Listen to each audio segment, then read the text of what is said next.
Yeah. I didn't expect us to start this early. We starting to be punctual. You know what it is. Yo, another episode of that Victory Talk. We started on time. People wasn't ready for that. Well, almost on time. Close enough. Let's start the show.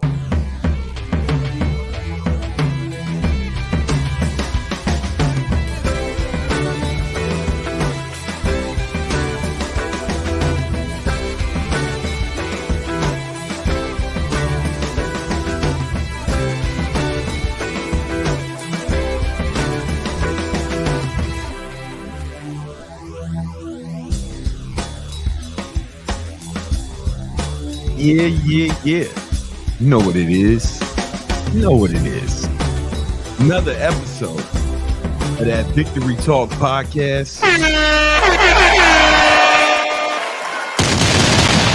The only podcast that comes on at 7:30 on Tuesdays. Between 7 and 7:30 on Tuesday and Thursdays. The only one that is teach you 100%. It's 100% focused on helping you build your money, muscle, and mindset. We're going to get into that money today. We got a baller guest that I'm going to introduce you to in one moment, man. This motherfucker's balling, shot calling, flexing on haters, stunting on the hoes. All right. We're going to introduce him in a minute. But first, just got to have a word from our sponsor real quick. All right. So, Nima, we got to sponsor this episode. Really? Yeah. It took 107 episodes. Oh, this is episode 107. Yeah, yep. Man. Well, this episode of the Victory Talk is sponsored by Thot Repellent. That's right. Thot Repellent is the easy to apply spray that will keep the hoes away. Right. And this is going to be important. Once you start really building up your money, your muscle mindset, you're going to be every bitch's dream. Right. You know what I'm saying? You type of and some of these hoes are going to have nefarious intentions. Yeah. They're not all going to be good women, good, wholesome women. Now, they'll be immune to Thot Repellent. Good, wholesome women, church-going bitches. They'll be immune to it. It's been genetically modified to make sure that they'll be fine. But it will repel 98% of all thots, hoes, sluts, slut hoes, hoe sluts, skeezers, skanks, Jezebels, and Puerto Ricans. All right. And they be having knives and black lipstick. You know what I'm talking about. You know what I'm saying? And so it'll be like a force field, a barrier. You can spray it on yourself like cologne. It smells delicious, right? Spray it on yourself like cologne, or you can do what I do. I spray it around the perimeter of my home, almost like pest control. Because when you start balling at this level, you might fuck around. You ever seen I Am Legend with Big Willie, right? And motherfucking at the end, the zombies was crawling through his window. That's what it's like when you ball at this level. But instead of zombies, it's thots, bitches with fucking neck tattoos, multicolored hair and shit. You know what I'm saying? Maybe they got that fucking bullshit side of their hair. Yeah, them bitches will fuck your life up, man. They fuck your life up. Or like some of our fallen soldiers, you may not even know the bitches that thought she might be masquerading as a good woman. Next thing you know, she fucking ripping, she's taking condoms out the fucking toilet, trying to inseminate herself, trying to get pregnant, man. And that's, or that's what happened to Fresh, I presumably. You know what I'm saying? Presumably he didn't just bust in some random bitch, right? You know what I'm saying? She had to do some sort of trickery. Anyway, this will keep the hoes away. But we need your help.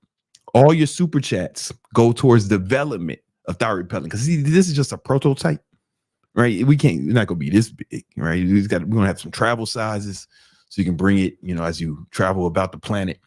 Because it's like when this big, like if you had it in like Los Angeles, it'd be like a weapon of mass destruction. Right? So we're gonna get some travel size for y'all, but we need your help. All your super chats go towards development of Thot Repellent. This is not a joke. This is really gonna come to market within the next. We are very close. Very close. Very and, you know, I'm glad you said that because Nima, you know, he's the producer of this episode. Oh my God. And he's head of production for Thot Repellent. Now, you know it's got to come because he's the best producer since P. Diddy. He's the best. He's like the P. Diddy of this shit. You know what I'm saying? Producing classics. And it's going to be another one, man. You know what I'm saying? He's the best producer, I think, personally, the best producer since Harvey Weinstein. He's like the Harvey Weinstein of this show. All right. That's Iranian. How you know. Yeah, the Iranian Harvey Weinstein. Yep. Oh my God. Yeah. So that's how you know it's going to come, man. You know, because one thing we knew about Harvey is he does not take no for an answer. He will not be stopped. Nima's the same way. All right. So all your super chats going to go towards development for Thot Repellent. And listen, I'm also the second sponsor is we doing another live training on Section 8 real estate with the homie Tom Cruz, not to be confused with the actor from the Mission Impossible series. This is Section 8 Tom Cruise with Section 8 Tom Cruise, you know what I'm saying? And he's not a Scientologist, he's a ballerologist. And he's gonna show y'all how to get money with Section 8 real estate. Y'all know I've been buying back the block myself, man. I got my first Section 8 property already, man. We fixing it up. We about to get a broke boy up in there immediately, man. We gonna get a poor boy up in that bitch, man. You know what I'm saying? He gonna be living his best life for free. You know what I'm saying? So click the link below to register for that class. It's going to be next Monday. And without further ado, I'd like to introduce our guest today, Real Estate Tom Cruz. Hey man, how's it going? What's up, bro? Thanks for having me on the podcast. Hey man, you know it's always a pleasure to have you on. Listen, those of y'all don't know what Tom is. Tom is, I think you might be my richest friend. I would hope so. Yeah. Not the richest guy I know. Yeah. But my richest friend. Yeah. You know what I'm saying? Like they as far as like whenever. Yeah, I can call whenever. We can go do something. Hey man, let's hang out, right? Yeah. Like I can't call Grant Cardone and be like, hey, let's go to the gun range. we like he's also got 30 years on me, so give me 30. Yo, give you some time, man. Yeah. Give some time, man. And so he made his money from Section 8 real estate. All right. So what he does is he buys these cribs, you know. He buys these cribs, gets some Section 8 approved, then he puts a poor boy in there or a poor family, right? Boom, they live for free. $3.99. The $3.99. And the government, the US government, Joe Biden and them, they pay Tom's rent. Boom. So the poor boys get to live for free, and it's guaranteed by the government. And Tom, you make $1 million a month off your real estate portfolio. Correct. And then about $1 million per month every single month from the federal government. From the federal government. So all them taxes I paid on the first. Every 2 weeks, yeah. Or whenever we get the paycheck, those W-2 tax withholdings. Yeah. Part of that comes to me. Part of that comes to you, man. Hey, man. Well, listen, I ain't trying to knock your hustle. You can't beat them, join them, right? And that's why I wanted to get in there. After I met you, I was like, I need to get into this shit, and we want to help y'all get into this shit too. That's why we're doing this free training on Monday, man. But and if y'all got questions for the homie Real Estate Tom Cruz, put it in the super chats. But yo, man. So $1 million a month. How long did it take you to get to $1 million a month? It took about 8 years. So I got started. Yeah, I got started. I graduated college, went to University of North Carolina at Wilmington, and then I started actually wholesaling properties because I didn't have a bunch of money. Like my parents weren't rich, so I got started by wholesaling properties, building up my bankroll that way, and then eventually I bought my first condo, rented that out, and kind of kept snowballing it. That's what's up, man. Yeah. That's what's up. And how exactly did you get into it? I know you told the story before, but it was totally by accident. So I had already had some properties beforehand, but I was buying like nicer condos and like more middle of the road houses, $150,000, $160,000 houses early on. And I just couldn't keep swinging, the down payments. It was much higher down payments than normal. So I was like, let me just try going cheaper houses. So I found a house for sale for like $55,000 in downtown Wilmington, North Carolina. And, it was rented for $1,350. I was like, something's wrong here, but the house is like habitable. Somebody was living in it. So I just rolled the dice, bought it. The day after closing, the homeowner reached out to me. He's like, dude, we need to switch you to Section 8. I was like, what is Section 8? Like, man? Yeah, how does that work? And then he kind of he switched me over to direct deposit. That next month, I got the full $1,350 because the people that were living there were like disabled and they had multiple dependents. It was a perfect situation because the worse off they are financially, the more the government helps them. The more the government helps them, the more guaranteed income you get every month.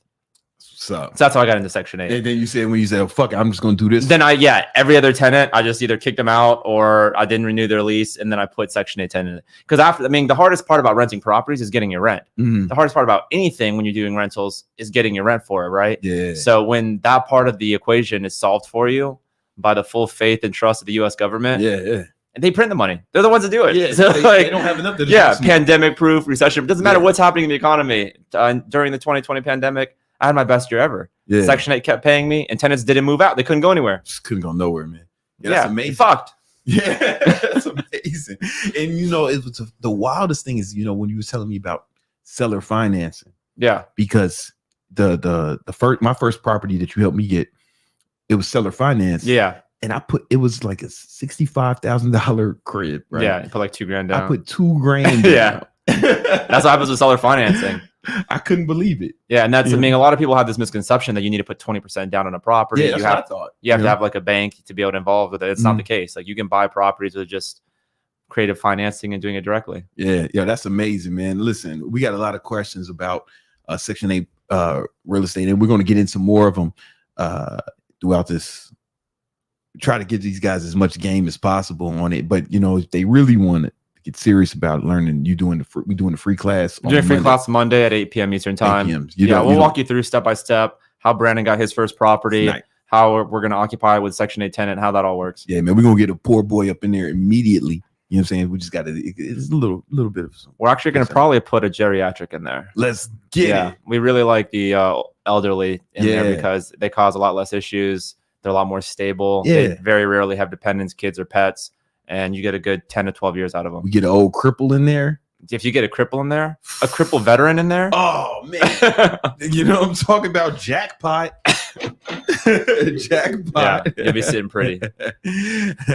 Now, let me ask you a question. There's been some controversy I've seen with you in particular online. Because you may not see it now. He just looked like a regular guy, right? But he be flexing, man. How many Rolls Royces you got? I have 4 Rolls Royces. 4 Rolls Royces? Yeah. You had more than that. I had 5, but I got rid of one and traded for Ferrari. So you got it. When did you do that? Like a month ago. A month ago. All right. You got 4 Rolls Royces. Correct. One is electric. Yes, the Spectre. The Spectre. Come on, man.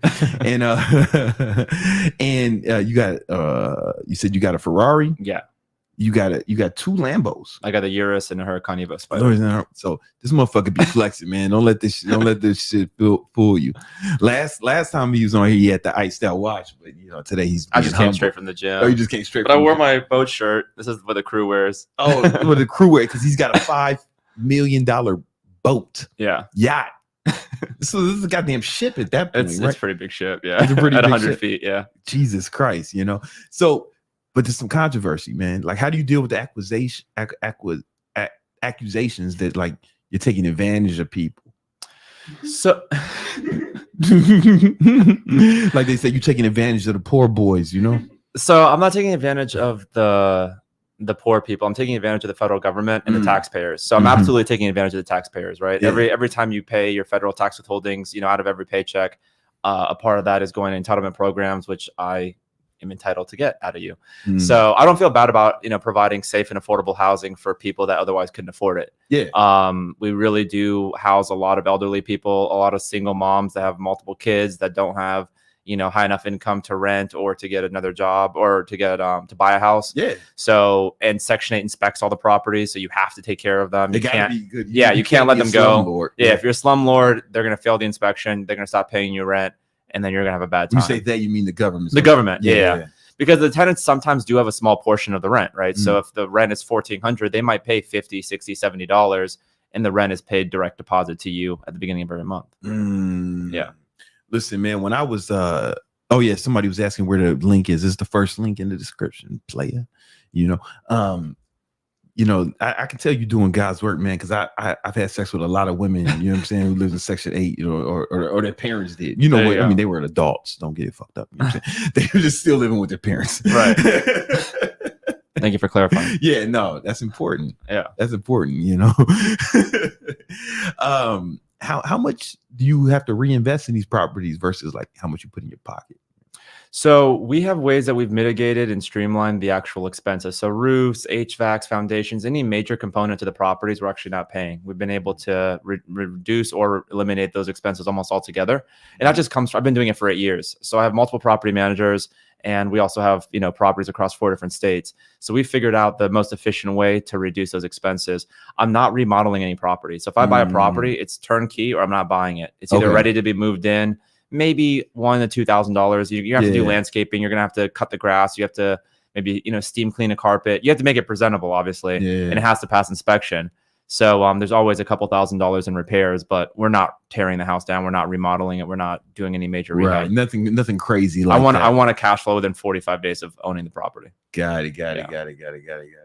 What's the hardest part of, like, how many properties are there for $1 million a month? How many properties do you have? I own 715 units across 4 different states. Woo, 715. So a lot of the properties that I bought early on, I paid off. So I don't have a lot of debt on the whole portfolio as a whole, which is a mistake. If I were to do it over again, I would have used all that money to be able to continue keep on. I would have already had 1,000 or 1,200 properties by now. Paying them off was like, so you should have let. It's a double-edged sword because it's nice now because now I'm enjoying more of the cash flow. But I would have been able to diversify my risk a whole lot more by owning more units, right? Because if you have 5% or 5 properties empty on 700 versus 5 properties empty on 1,200, the percentage is obviously lower. Yeah. So that's what you think I should do? Yeah, you need to go for units. Yeah, absolutely. What's a good goal for me to have? This is April. Yeah, right. Is April now? It's May 2nd. It's May 2nd. Okay. Even better. What's a good goal for me to have as far as properties by the end of the year? How many do you think I should have? I think you could have between 25 and 40 properties. 25. And how much is that going to net me? If we do seller financing, you put $2,000 down like you've done on your first one, you can expect between $400 and $500 per property. So call it 450 times 40. It's what, $16,000-$17,000 per month? That's not bad. Yeah. That's not bad. Yeah. All right. So 40, that should be the goal. 20. Oh shit! Yo, man, listen. That my fault. I got a little bit of erection when you said I was going to make money per month. I got a little bit of erection, man. I'm sorry, man. Money does things for me, man. I apologize. No Diddy. All right. That went up like 2 feet. And then you don't get a lot of benefits of being black, but yeah, there's a few. All right.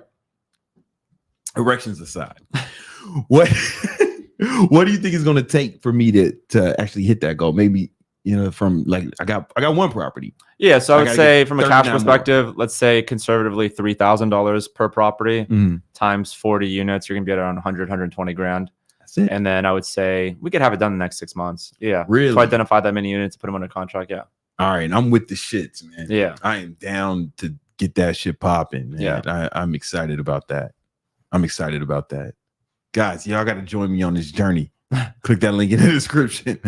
That'll be just real cool, man. To like, yeah. I mean, we'll also show them how you got your first property. Because I mean, typically it's like, oh, Brandon's rich, like it's obviously easy for him to do it, but you literally put $2,000 down on it. So we can show the closing. Yeah, we can show all that stuff and show the property. I mean, we can go through all those details and then also explain how we found it, how they can also put properties under contract too for $2,000 to $4,000 down. That's exciting. We use your software. Yeah, we use the Section 8 Pro software. Yeah. So maybe we can show them some of that later. Yeah, that's fine. You know what I'm saying?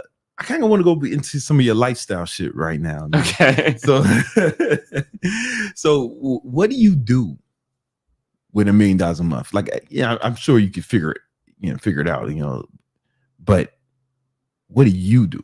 How do you spend that? So it costs me roughly, I would say about $250,000 to $300,000 per month to live. Right. So that covers the house payment, principal, interest, tax, insurance is about $100,000 per month. The yacht is about $70,000 per month to operate. That's fuel, crew, insurance, maintenance.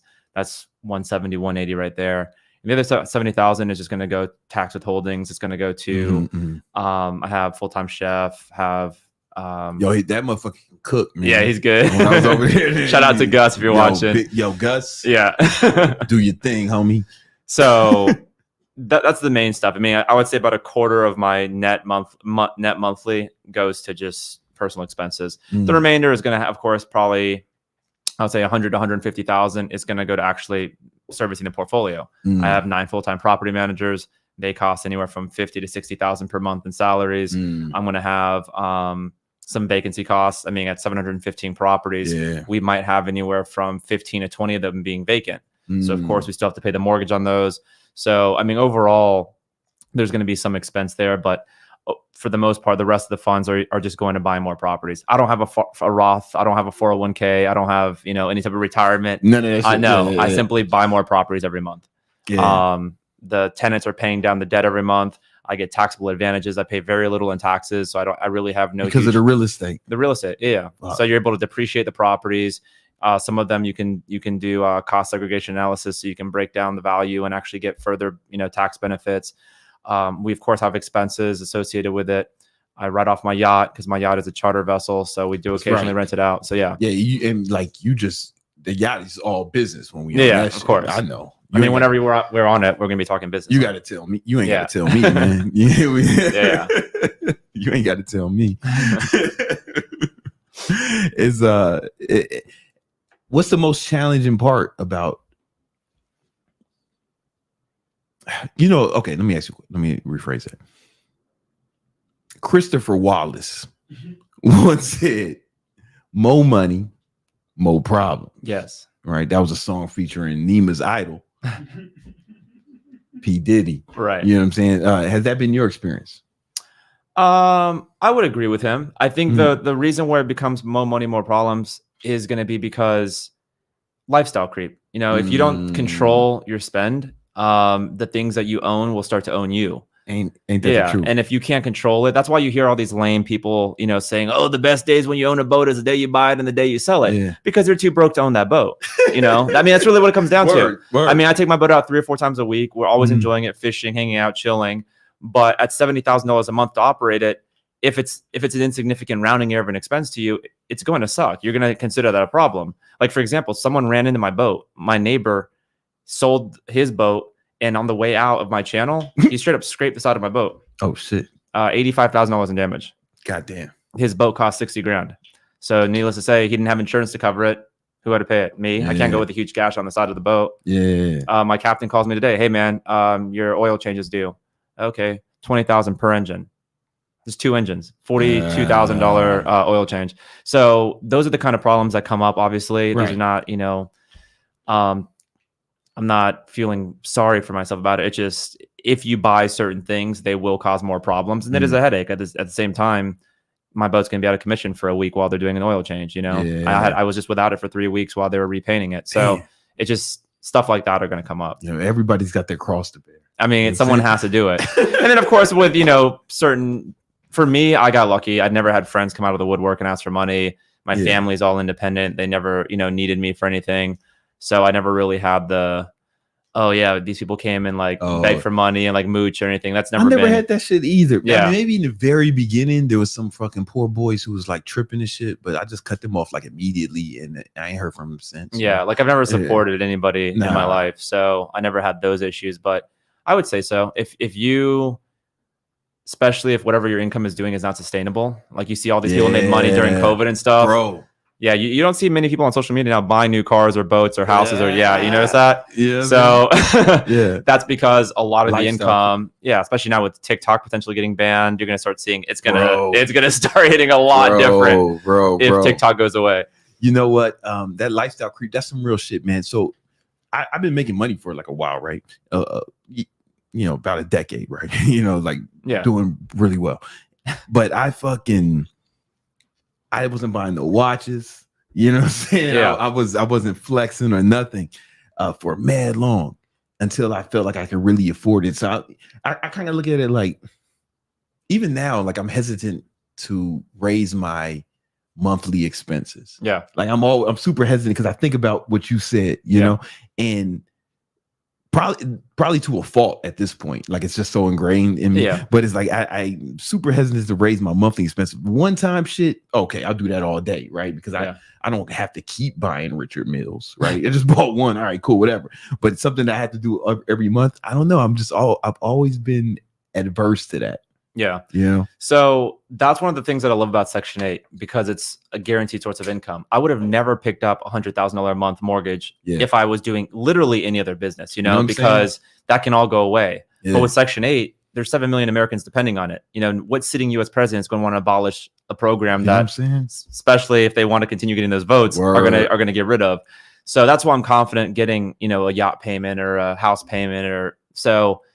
But with any other business that I've tried in the past, no matter how well I was doing, I would never, risk that. Yeah. And every business has ups and downs, no matter how well you're doing. Right. So there's going to, especially, there's been months where I didn't pay myself. Right. And it's like, if I had like huge bills, it's like, you can't sleep with the stuff that you own. It's just not worth it. Yeah, exactly. So I've been super hesitant to raise my monthly expenses my whole career. Cause what you say, I think that's a good lesson, man. Like you got to really be able to afford this shit. The way that I was always, cause I had 2 different friends that always had like the cars and the stuff that I wanted growing up, and they were in totally different businesses. So I couldn't really leverage them as mentors, but I still was always asking them, I was like, dude, like, how do you know when you can afford that Lambo or the Ferrari? Cause that was always the benchmark for me. Like if I got that Lambo, I had made it, So, and they both basically told me similar things. They said, hey, look, if you don't notice that monthly payment coming out every month, then that's probably a good time to buy that car. So that's kind of how everything that I buy, I'll just set like for the house payment. I literally, while I was living in my apartment here in Brickell, I set aside $100,000 every month. And I was like, did I notice it? No. Okay. I'm gonna go get this house now. If you don't feel it. If I don't feel it. So if it affects my lifestyle, then I'm not going to buy it. That's good advice. Yeah. That's super good advice. So I literally set up a whole set like automatic transfer that on the first of the month, the $100K, as if it was going to go to the bank. And I just sent it to another account that was hidden in my online banking. So I didn't even see it. And then I was like, all right, like, let's go ahead and do it. That's actually super smart. Yeah. That's actually super because then at that point it's like a rounding error, it's like, oh shit, I'm gonna do that. Yeah, go ahead and write that down. Because there's some shit that I want to buy, but I've been super hesitant to do it. Like I spend like, I don't know, man, maybe $5,000 a month on Uber. Yeah, I don't have a car. So, and the thing that most people don't realize either, well, they do after they buy it, but when you're looking at that payment on paper before you buy the car or buy the whatever asset, you're gonna finance it or whatever. And it's like, oh, that's nothing. It's like, oh, $4,000 a month for this apartment or $7,000 a month for XYZ. But then when that shit hits at the beginning of the month and it comes out and you're like, fuck, that's when you know that you shouldn't have bought it. So because when I'm paying all that money in Uber, I think, well, I can always just stop. Yeah. I mean, that's just insane because, you just going out and getting a Cullinan would instantly wipe out, $400,000 a year in your annual taxes. Yeah. Well, look, because every time I get in an Uber, it's for business. Yeah. So I can write most of that off too. Yeah. But you also live in the, in the middle of a major metropolitan area. So driving around is not the most practical, but and also if you're not super into cars, it doesn't really matter. But I really love it's been for me, and just, the IRS knows every time I'm in the Uber, it's business related. Yeah. I've never done it for fun or recreation or for family. I'm like, no, family, we walk in. Uber's only for business. Just in case, there was any confusion about that from the Internal Bureau of Internal Revenue Service. Yeah. This is what that on the record. But no, you're right. It's the same shit. Yeah. You know what I'm saying? And the Cullinan is 6,000 pounds? Oh, yeah. All Rolls Royces are over 6,000 pounds. Oh, yeah. The Cullinan definitely is. Yeah. All of them are. All modern Rolls Royces. Even the what's the Spectre? Not the Spectre. I imagine it's a fucking robot. Spectre's a robot. It's heavy. It's like goddamn. It's one step away the Dawn, from the convertible. Yeah, the Dawn, the Ghost, the Phantom, the Ghost. What about what's that other one? Wraith. The Wraith. Yeah, over 6,000 pounds. Really? Yep, the Coupe. Yeah, Coupe is over 6,000 pounds. They're all big bitches. It's gross vehicle weight. It's a GVW. So and that's why a lot of people get the fucking what's that shit? Is made for the military, but then they Hummer. Not the Hummer. G-Wagon. Yeah. Because That's just like the Miami Mazda. Everyone's got a G. Miami Mazda. You gotta have one. You just got one. Did you ever have one? A G-Wagon? Yeah. No, I'm not. Yeah, just not for me. You got to say something wild. I'm not a stripper at 11. And I also don't watch the Kardashians, so I'm not a fan of the G-Wagon. I feel that. If you go to any valet in Miami at any point and there's 8 of any of certain cars like a G-Wagon, that's a car that I'm not buying. But you just bought a Urus. I did buy a Urus, but it's also like a 1 of 50 color, so I'll take it. What color is it? It's called Verde Scandal. Various Scandal? Verde Scandal. Verde Scandal. Yeah. So is that with like a purple or what? Yeah, and it's also just like literally the grocery getter, so... I'm not driving that every day. It's mostly, I'll be driving the Phantom every day. Yeah, to drive the Phantom. Which car do you like the most? The Phantom. The Phantom. The big bitch. That's the blue one. That's the blue one. Yeah, that shit is dope. Yeah, I love it. You got this blue Phantom, right? It's like I think that's North Carolina blue, right? Yeah, it's a Carolina blue. It's Carolina blue with the white interior. That shit look like a cream popsicle. You know what I'm saying? Hold up, man. I think we got some super chats. I want to acknowledge these people because all your super chats go towards research. I'm going for the development of Thot repellent. So we got some heroes. All right, let's see. Dion is asking, hour 63 of the fast. Tried to brocade. Brocade, and the crack comparison is accurate. Yeah, it's about what you said. Yeah. All my income is from jobs, so it's post-tax. How would you change MBA accounting based on that? Oh, yeah, that's the MBA accounting where you put it aside from. Well, I'm assuming that you want to get into some, more entrepreneurial stuff as well, right? One thing they do. Maybe some Section 8 real estate, you know what I'm saying? Because that'd be something to do on the side, right? Can they do that on the side if they get? Yeah. Like so most of the people that I work with are like college students or they have full-time jobs. So I would say 5 to 7 hours per week because all you're really doing is going to be emailing agents to make offers. You're going to be looking at due diligence inspection reports. It's not a full-time job. And you're also not managing them yourself. That's a big thing that we talk about. That's the thing. Because you're going to have a property manager handling the property. So you're not going to be taking phone calls in the middle of the day from a tenant. So Dylan should probably start making, all his money comes from his job. Yeah. I mean, if you already have an active source of income like Dylan has, you got to use that to buy passive income. That's the way you got to look at it. Yeah. And if you keep buying it, eventually it's going to be making more than what you're doing at his job. Yo, so Dylan, with MBA accounting, this is what you're gonna do. That money you would put aside for taxes, you're gonna put that more in your war chest, and you want to start deploying your war chest into something that can give you some other money, so you can move up to a different tier. You know what I'm saying? Because your job, they only gonna pay you so much. I pay these motherfuckers as little as possible. You know what I'm saying? Except for Nima, man, we pay him max rate. You know what I'm saying? top rate. Everyone except for Nima gets paid the most. Everyone else, man, it's like I'm trying to pay him as little as possible. He actually also added, I'm currently doing 25% saving, 66.5% living, 5% tax, and 3.5% balling. I'm expecting to make $3K this month with 2 jobs and spending $2K. That's not MBA accounting, man. You got this shit fucked up. You know what I'm saying? You doing that shit wrong. You know what I'm saying? You do. Oh, no, my fault. He's doing it wrong. But the savings is not savings, right? That savings is supposed to be investing, right? That's not what it says on MBA accounting. You're supposed to be investing that 65%. So you're doing it good, right? That's dope. You got your living expenses super met. Wait a minute, 65% living? Is that what I'm reading? Yeah, so 60. Man. Yeah. You're doing that shit wrong, man. You're doing some other shit. man. You know what I'm saying? You're supposed to be for the NBA account. That's personal accounting thing I made up. Yeah, I was very confused. Yeah, no, it's cool. I thought that never broke again. That's what I was gonna say. Yeah. I was like, that's the also that's his tax percentage is wrong, right? 5%. Well, it's because he gets all this because he makes all his money from it. They take the money out. Take the money out, give it to Tom. Section 8. Shout out. They gotta give Tom $1 million. The government gotta give Tom $1 million a month. Or there's gonna be a mass eviction. Yeah. Or else it's gonna be you know how many poor boys gonna be out of the street, man? And crime's going up. The crime rate is gonna skyrocket if they don't give Tom that $1 million a month. He's like a motherfucking He's got him by the balls, right? You're doing something different, man, but it's cool. You know, you definitely need to. You're supposed to have the investment accounts, not savings. Like once you have 6 months of income saved, 6 months of expenses saved, boom, you emergency shit. In case it's another pandemic or some shit, you know what I'm saying? You're like the black Dave Ramsey. I'm like Dave Ramsey for the streets, man. Fuck Peace Academy. You got that War Academy. The Marcus Ramsey, man. I'm like the Marcus Ramsey. All right.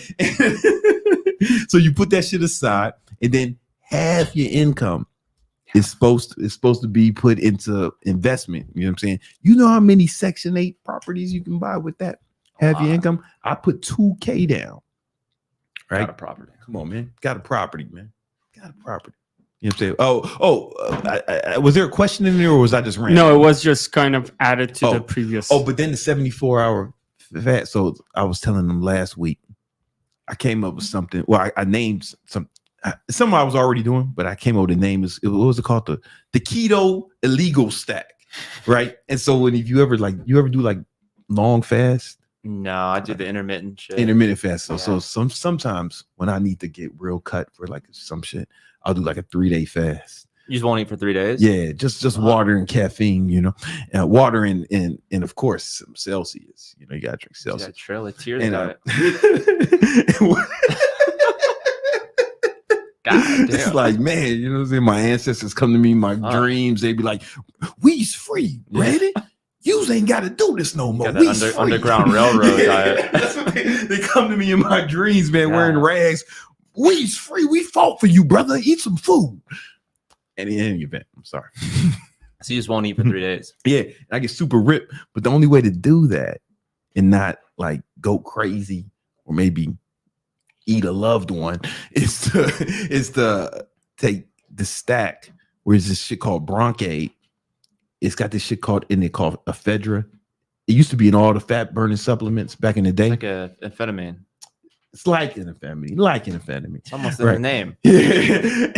But I guess they stopped putting it's illegal for them to put it in bodybuilding supplements because some people died or some. Yeah, I could see that. Your heart just giving out. Yeah, pussies. Soft. That's why they took Jacked off the market. That's just Darwin. Yeah. You know what I'm saying? They wasn't supposed to fucking pass their genes down. Mm. Yeah, that's what I think. Anyway, I'm not a scientist though. Yeah, I know. Right. So you can still get some of that from this asthma medication called Broncaid. You got to go behind the counter, go to the pharmacy, show your ID, Mm-hmm. make sure you're not a motherfucking meth baker, and make sure you ain't about to break bad. And then she gives it to you. You take one of those plus 200 milligrams of caffeine, plus some ketone salts, like exogenous ketones, and it makes it so you have a ton of energy, but you're not hungry. And you do that 2 to 3 times Sounds a like day. Adderall you don't need at all, bro. It's the closest thing to Adderall I've ever, as far as energy is concerned, especially if you do it on an empty stomach. It's more powerful. It's the closest thing to Adderall. I took Adderall for. Do you sleep in those 3 days? Not much. Not much. That's how you burn all those calories. Yo, you ever take Adderall? Mm-hmm. Yeah, I took. Yeah. Do you take it now or you stop? I don't. I just took it when I used to do like sales, like way back. Oh yeah. Yeah. So that just kept me on the phone all day long. You was crushing that shit too. Oh yeah, 12 hours a day. You know what, man? I just talk too fast. Like nobody knows what's going on when I'm on Adderall. You can't shut the fuck up on Adderall. Yeah, shut the fuck up. I took Adderall for like 2 years straight. I was really hustling. I was trying to get out the mud, Tom. And I made a lot of money during those years. I didn't sleep much, and I lost a lot of weight because I just wasn't hungry. I was skinny. I was, give you some context. I weighed 175. Damn. And I'm like 208 now. Damn. Same height, Tom. How tall are you? 6'2". You know Yeah. what I'm saying? And that's skinny. if any I'm girl's 175 ass and is I'm 6'4". 5'10". What's up? I said I'm 175 and I'm 5'10", so I can't imagine that at 6'2". And I was super skinny. I was ripped, but I was just super skinny, man. And I had to get off Adderall. But it's addictive. Yeah. Yes. Yeah. That is an amphetamine. And I was like depressed for like 2 weeks, but I knew it was going to happen. So I was just like, I was tired and depressed for 2 weeks. Did you have withdrawal symptoms when you came off? I didn't, because I was never on it that consistently. And I would like break it in half. And I was doing the small doses because for me, I didn't need much for the effect that I wanted, which is just the focus part of it. Yeah. So, I mean, I get stuck in that loop of multitasking and not really doing anything super well. So when I took that, I was like, holy shit. I was definitely abusing it. You know what I'm saying? I'm glad we're having your come to Jesus moment here on the podcast. I was definitely abusing it. You know, I was just like, listen, I know it's gonna catch up with me, but that's a problem for future Brandon. Yeah. You know? And he dealt with it, came out, everything seemed to work. That's not advice, kids. In fact, if you're a YouTube moderator, I'm telling you not to do it. This was a cautionary tale. All right. Is there another question? Yeah, there's we're here. It's the question. With the much demand and capacity to expand, have you ever gotten prefabricated units to put on vacant land? Thot repellent. I need it, bro. I think that was a question for the homie Tom, man. You know what I'm saying? Shout out to you, Noble One. This is a really good question. So to answer your question, no, I've never bought prefabbed or manufactured or anything non-stick built to put in vacant land. What does that mean? Yeah. So what he's saying is, have I ever just bought a big plot of land and then just stuck like a modular, like a trailer, like a double wide trailer, like a modular, and put section in it. The reason I haven't done that is because I never wanted to get into the development side of things. I never wanted to build the stormwater drains. I never wanted to build the roads. I never wanted to come up with utilities and taps and everything that's required to basically build what he's talking about. It's almost like a trailer park. That's another business, right? Yeah, it's a whole other business. You could do Section 8 on it. It would work if you already have the land and if you want to put up the money to, set up the development. Typically, though, if you're buying in too rural of an area, somewhere like you're talking about where you're buying vacant land, it's just harder to find labor. Nobody's living in the middle of nowhere. So property managers are harder to find. Labor, like handymen and turnover services, are harder to find.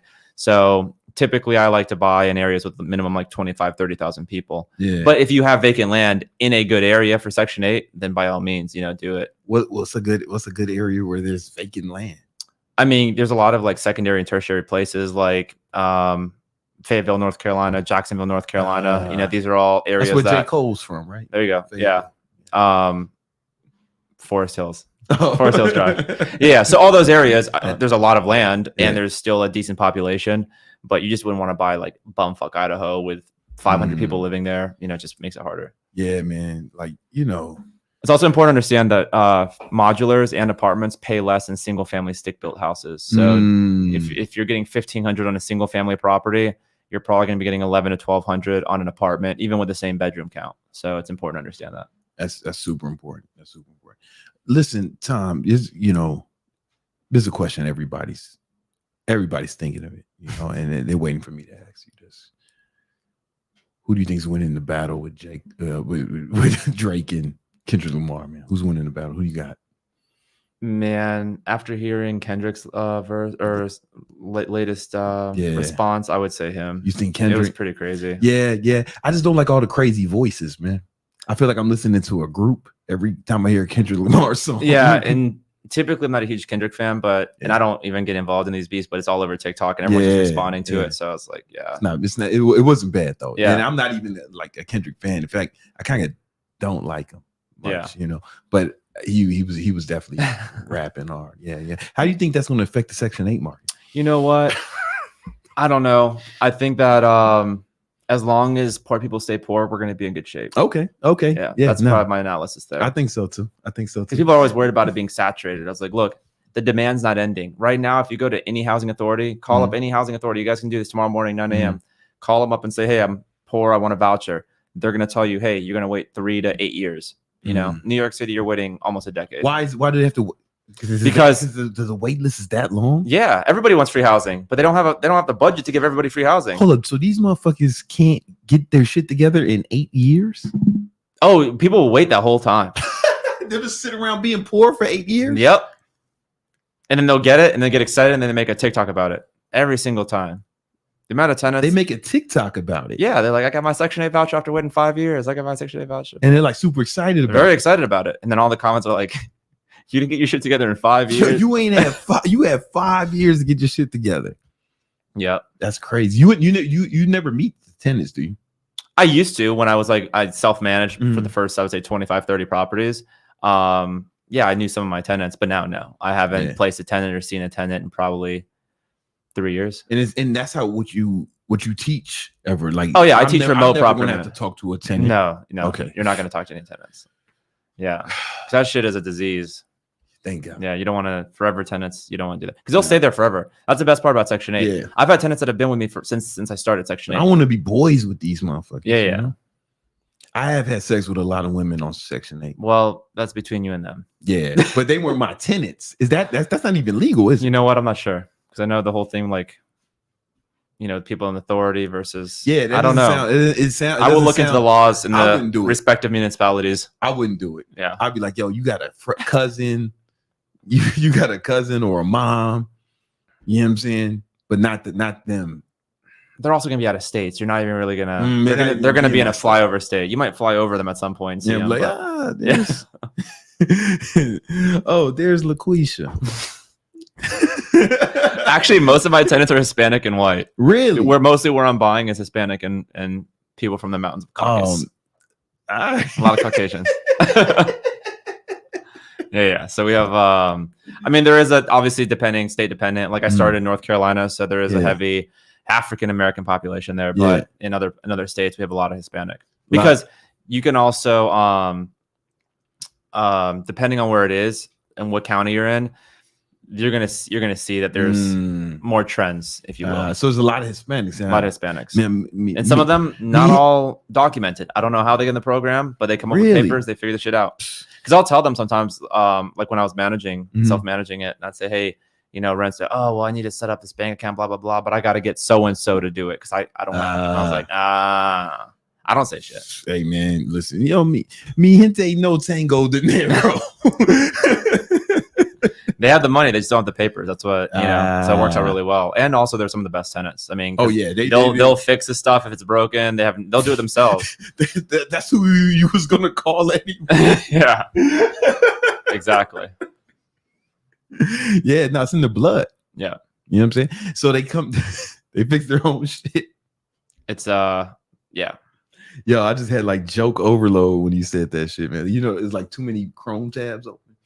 That's what happened with I had too many jokes in my brain when you said they fixed their own shit. And it's just the CPU crashed. All right.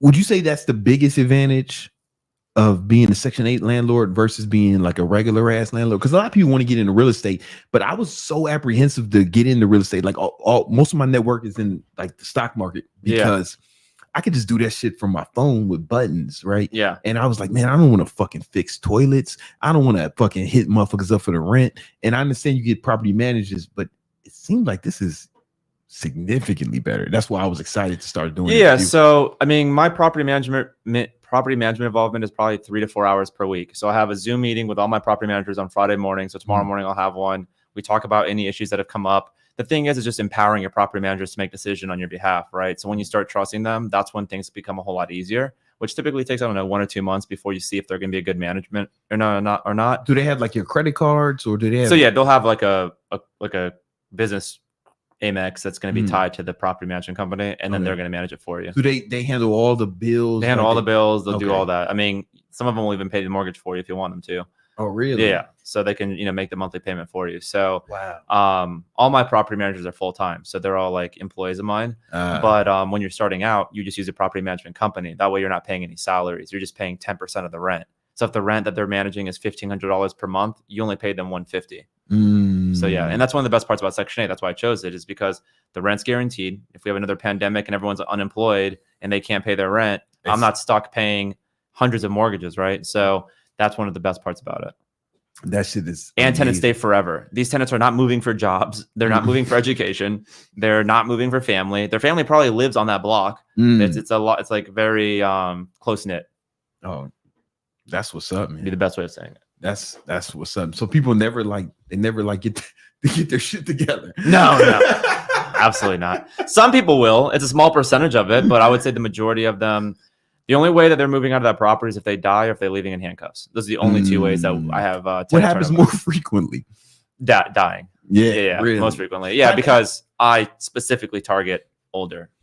Because that was gonna be my next question. How do you make sure you don't get like prostitutes, dope dealers, gang members, or one of my cousins inside your unit? Yeah, so we screen them aggressively. So we're checking for credit, we're checking for evictions, we're checking for felonies, we're checking. I mean, I even have my property managers go by their current property to see how they're living currently. So all that just really screens out all the trash. Really vet. And we also don't allow Android users into our properties. Tell me more about that. Yeah, so we found last year actually, we went and looked at all the evictions that we've ever had. Yeah. And the vast majority of them were Android users. Now a lot of people are gonna be like, "Oh, well, my Samsung S24, yeah, that's great. It costs $1,600. That's wonderful." But at the end of the day, majority of Android users have shitty $29 prepaid phones. The motherfucking gas station, the gas station phones. Yeah, so Android, it's just a reality. So if we see a green screen or green text, we're just not renting to them, point blank, and we'll let them know. Sorry, is that legal? Yeah, I mean, the device type is not a protected class of people, so you can't discriminate based on ethnicity, religion, sexual orientation, gender. There's I think 7 or 8 protected classes, but if you got an Android, man. Yo, the government ain't protecting you, man. Yeah, you know what I'm saying? Maybe there'll be like they could sue me, but there'll be a civil rights movement. Exactly. We need a Martin Luther King of Android users. Yeah, but them broke ass motherfuckers, they ain't got their shit together. Yo, there's some bad Androids out there. There are a lot of So we just don't deal with it. Are the minority.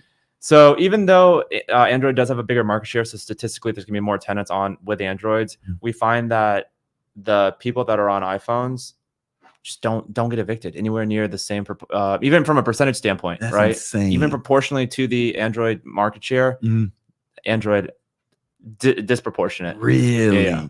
Wow. So, and since we've done that was back in last September. Why do you think that is? I don't know, man. I think that you don't know. There are studies. There are studies actually. You can go look it up. That iPhone users make a higher income than Android users as a whole. So you can go look that up. But I don't know. Yeah, can't even tell you. Man. You know what I'm saying? I think it's most of their devices are all like $800,000-$900,000. So most iPhones are, even the older ones, you're still paying hundreds of dollars. Where you can go to Walmart right now and get a $29 Android phone and put $40 on it in minutes. So I don't know. Yeah, I don't know the reason or the correlation. Correlation doesn't cause causation, but that's just our policy. Listen, man. And there's no shortage of Section 8 tenants. That's the best part about it. There are thousands of Section 8 tenants in most municipalities. So you can screen them however you want. You can still discriminate against Android users, and there's still an abundance. We're occupying our Section 8 properties inside of 2 weeks. Yeah. I've never met a girl. I don't know if I ever met a woman with an Android. Like maybe ever. Yeah, it's pretty rare because they all want to do group chats and stuff, and nobody wants them in their group chat. Yeah, and I remember so I used to have I got an iPhone, but I used to have an iPhone and one of them Samsung Notes, some fucking real geeky shit. And it was a good phone, right? And that was my personal phone, and this was like my social media phone. Yeah. So I had no social media on the other phone. I just used it to talk to my friends, family, business, right? And that separation seemed appropriate, right? That division of labor with the phones. And I remember when I text the girl, it would always be like, "You got an Android?" I was like, "What? Yeah." It's just, for better or for worse, people are going to judge you on it, What happened was I lost my Android because when New York shut down for the pandemic, my son was living in Queens, and I was and I put that bitch on I bought a scooter, electric scooter, like and I was like, I got to get to Queens somehow. I got to see my son. And I put that motherfucker on a little mount, and I'm on the scooter. I'm on the motherfucking Queensboro Bridge on the scooter, and I hit a bump, and that shit flew off. And Verizon, everything was closed. So I was like, I guess I'll just use a fucking Android now. And then I became discriminate, like was one of my homies. I found out who had an Android. I was like, "Oh, you got an Android?" Like, I don't know what happened, man. Yeah. And some of us, Mark Manson. He wrote The Subtle Art of Not Giving a Fuck. I've heard of the book, but I don't know him. Number one selling book on Audible ever, right? And that was my boy, right? And then I found out he had, I don't know how I perceived it. You got an Mark, you got an Android, man. You a fucking millionaire. What the fuck is wrong with you? He's got an iPhone now. Anyway, man, enough shitting on Android users. You guys got to get your shit together. Was there another question? I see another question. Oh, about the Android users, man. You know what I'm saying? Bro, you exclude Android. I tell bro, you're a G. Someone needs to click this interest. And we'll let them know. I mean, that's part of our decline email. We'll let them know, hey, sorry, it's just based on certain criteria, including device type. We were unable to accept your application. So we won't even let them apply. Because the way their application works is they have to text the number by design. Yeah. So my property managers will already know how to proceed. Yo, fun fact. This is some more real data on this shit. I used to run my own Facebook ads, Facebook and Instagram ads for mad long until I hired my boy Jeremy to do it. Right? Yeah. And I noticed that when you can exclude device type. Yeah. Or just, when I excluded Android, boom, the ad started like, that's any of you guys media buyers out there or you running ads. They'll see it. Try exclude Androids. Watch, man. watch your ad, your ROAS increase dramatically. You know what I'm saying? You don't even have to exclude them. You can just look at the data and separate it by device type. I bet you got a higher ROAS on iPhones and iPads. iPads are probably beating regular ass Androids. I digress. You know what I'm saying? I think did Eric got a question? Says another fitness question. What's the best way to eliminate stress eating, emotional eating? The number one thing that kicks me out of the deficit. Oh man, so this motherfucker be getting stressed out or emotional, man, and he solves that problem by eating something. You got to figure out a different way to manage that. You feel me? Like you get ahead of it. Like have a different game plan. All right. So when I feel this emotion, when I get this stress out, you're gonna do something else. Go to the shooting range. Go to the gun range. That's my shit, man. Yeah. Yeah. Go to the gun range. Now, if you live in like New York or some shit, you got to figure something out. What do they do if they the window? Just shoot out the window, man. Shoot out the window. It's New York, man. Like it's anarchy now. But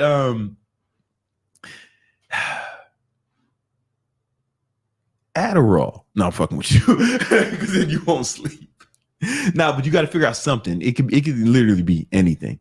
Fine, you got to have a game plan for when that arises, and you get ahead of it, and then have it like if this then that, And I think you'll find that beneficial. But also just start tracking your diet, bro. Like once you start tracking this shit, it's gonna be difficult to make like bad decisions when you got to put that shit in MyFitnessPal. You know what I'm saying? Like it's gonna improve everything. All right, yo, have you kicked out any nuns lately? I have not kicked out any nuns recently. I do have about 80 nuns as part of religious housing in my units. But we've only ever kicked out 2 of those nuns that we talked about previously. Yeah. The one that got caught shoplifting and the one that was caught fornicating in her property that I rented to her. She brought a dude in. And she got kicked out the motherfucking so church. The other nuns ratted her out for getting her cheeks clapped in one of my properties. And then the church found out and they made me get rid of her. So she was gone 48 hours. Was the guy black? I didn't see any of them. Okay. I honestly didn't even see the nun because at this point, when the Catholic Church, the way it works is you have the archdiocese, they control everything in that region, and they reach out to my property managers saying, hey, do you have any vacant units? We have to house some nuns. Obviously, they're not on Section 8, but church money is the same thing as government money, right? It's guaranteed. They have more money than literal God. So we do house nuns, clergy, priests. So in this scenario, the nun got caught lacking, and she was excommunicated, removed from the church, and also she got evicted from my property. But they replaced her with another nun that same week. She got caught fucking the grown man. Sister Teresa. Damn. God. You know, well, that's how it is with the Catholic Church. Had it been in little boys, they'd have just moved her somewhere. Yeah. So I can't comment on that. That's how they roll. That's how they roll, man. Yeah. So that whole separation between church and state, I don't really follow that. I have, government tenants. I have church tenants.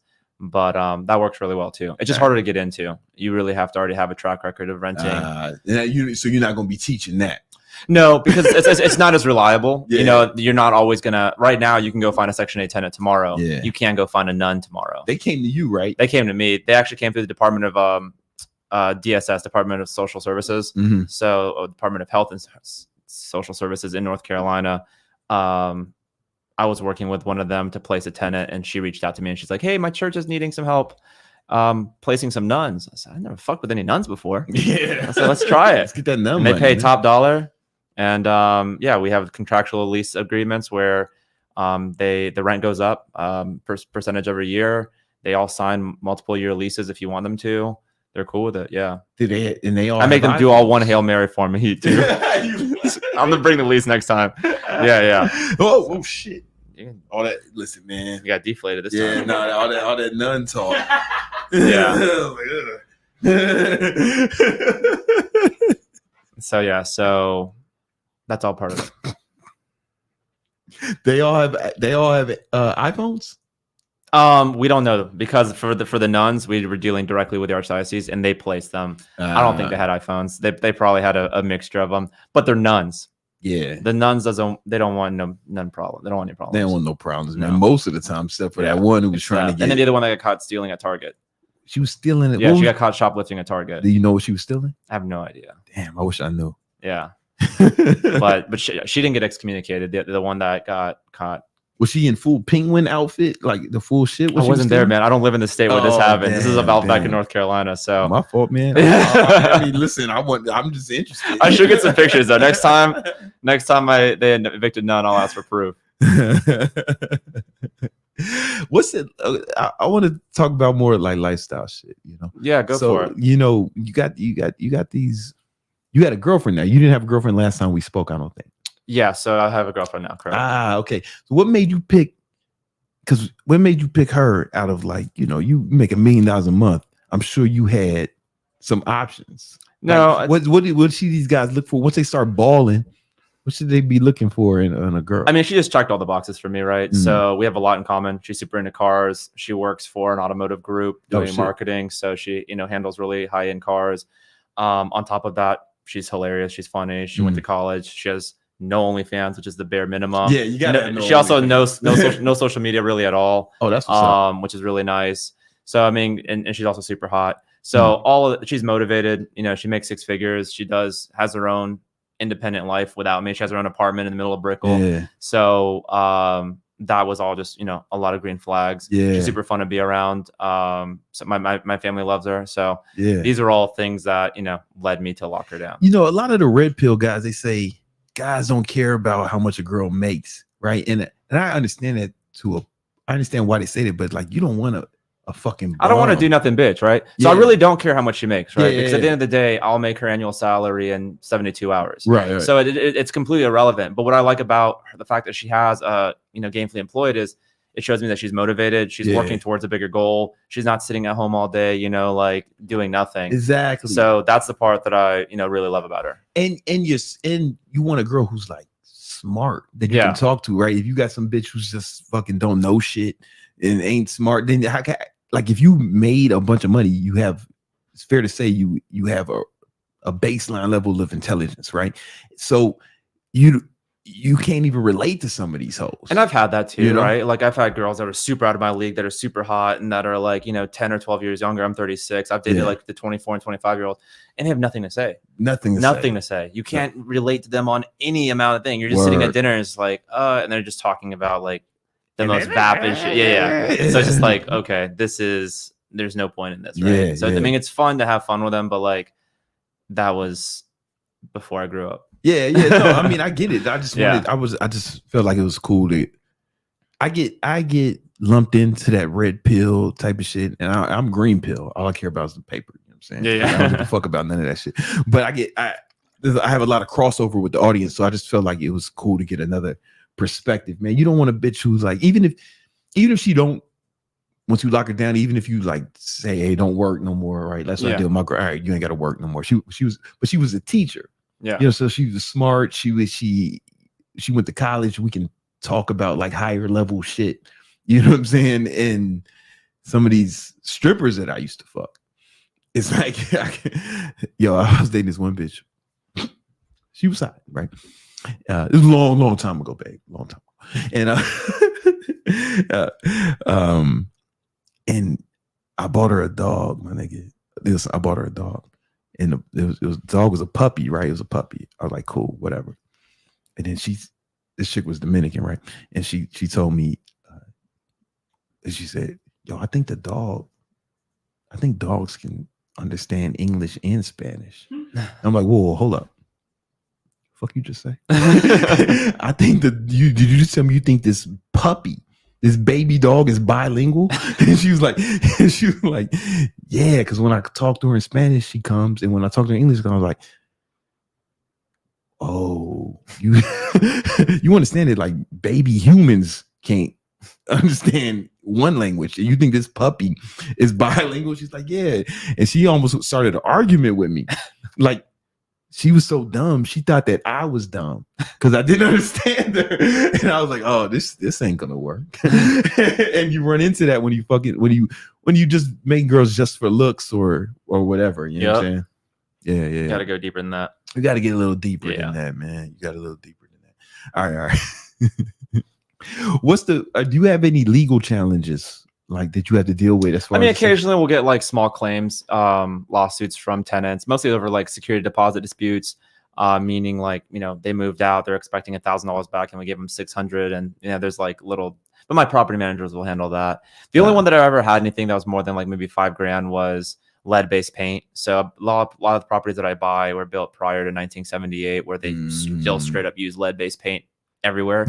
So with Section 8, fortunately, they make you sign a disclosure so the tenants know that there's lead-based paint there. Well, I had a Section 8 tenant move in. She had let her like 2-year-old daughter run around the house and eat lead-based paint chips. Fuck. They got sick, went to the hospital, and she sued me for like, I don't know, $7,500 in legal fees for, you know, whatever treatment they had to do to make them fine. And then we won that because obviously we just brought the disclosure saying that she understood, and I think they've actually found her negligent because she had left the kid alone. Oh shit. Yeah, so she had run out to do something, left the kid alone, kid got sick. So yeah, you can't leave toddlers alone. No. But when they just go up to the corner store, you know, you go into the corner store, get you I think that was actually her defense. I was just going to the corner store. And she had to buy a Newport. I don't know what she was buying. You know what she had to get one Newport. It turns out that is not a sufficient defense in that situation. Have any of your clients ever like got arrested? Oh yeah, we have tenants get arrested all the time. Yeah, it's part of the game. I mean, you have so many, right? Yeah, so I would say maybe like twice a month we'll get, out of 715 properties, 2 to 3 times a month we'll get. I've early on bailed tenants out because if they get arrested and incarcerated and Section 8 finds out, they stop payment. Oh, so we've worked some. I've worked some stuff out early on tenants, especially if I get one where it's like a single mom and she'll have like 4 kids and she's in a 4 or 5 bedroom. By the way, Section 8 pays more based on bedroom count. So if you have like a 5 bedroom, that's the max with Section 8, right? They'll pay on that bitch $2,500, $2,700. Come on. Well, she got caught for a DUI. You know, so she would have been arrested. She would have gone. I think it was like her second one too, so it was pretty bad. So, anyways, we worked something out because I didn't want her to get evicted. I didn't want her to also lose her voucher privileges. So we made it so it was. You doing guys' work, man. Sometimes you like the hero of the hood, man. Yeah.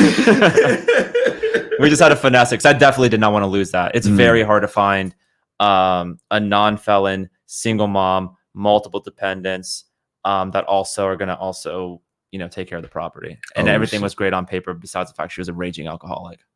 Yo, that's crazy. Yeah. And the first DUI didn't get her a felony, but I think at the second or third one will. So yeah. And also that pays that much because she had no job, you know, so the government was paying almost all of that $2,500 per month. Is she still a tenant? Oh yeah. She's still a tenant. Man. Yeah. So it all worked out. She hasn't reoffended either. She stopped drinking. Well, I don't know if she stopped drinking, but she didn't drink and drive. She stopped getting caught. She stopped getting caught. Maybe she got better at it. Possibly. I don't know. You know what I'm saying? Like maybe it's like a skill. Yeah. You know, like you gotta something you gotta learn. I don't know. I don't drink alcohol, so you gotta tell me. You guys will have to tell me in the comments if like maybe you gotta learn to drive drunk. I don't know.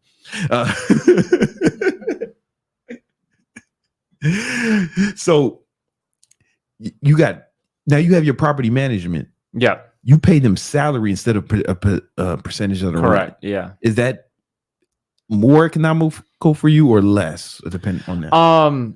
It's definitely going to be more economical. Each property manager can handle between 80 and 90 properties, right? So let's say those 90 properties for even numbers were $1,000 per door, which are way more. But let's say it's 90 properties at $1,000 per door. That's $90,000. If I was paying 10% to a property management company, I'd be paying them $9,000 per month. My average property manager makes half of that, $4,500 to $6,000 per month.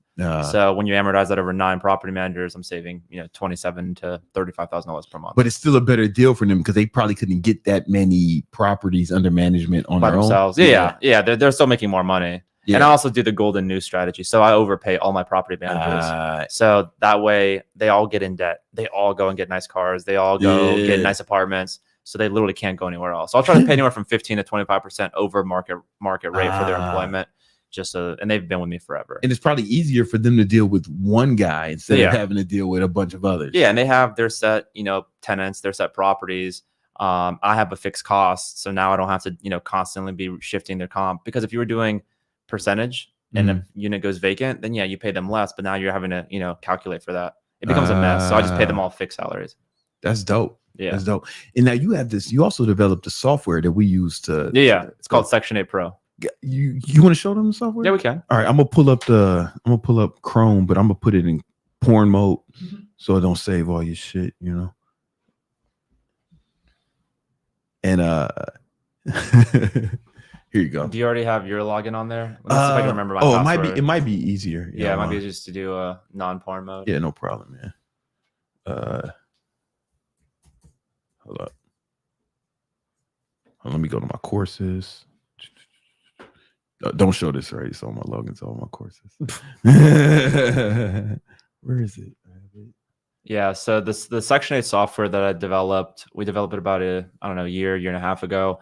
Just came as a result of frustration that I had because it was always hard to find the best cash flowing properties. I'd always have to go to like Zillow and go through these properties individually and then go look up the crime, look up what Section 8 pays, look up all the cash flow for them. Yeah, you should be already good there. Yeah, there we go. There you go. Cool.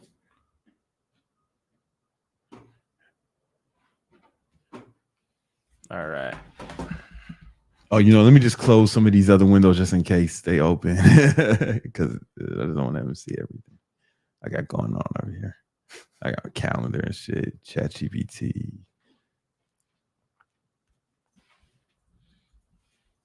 Give me 1 second. And guys, make sure you sign up while I'm getting this ready. Make sure you guys sign up for that the free training that we doing with me and Tom.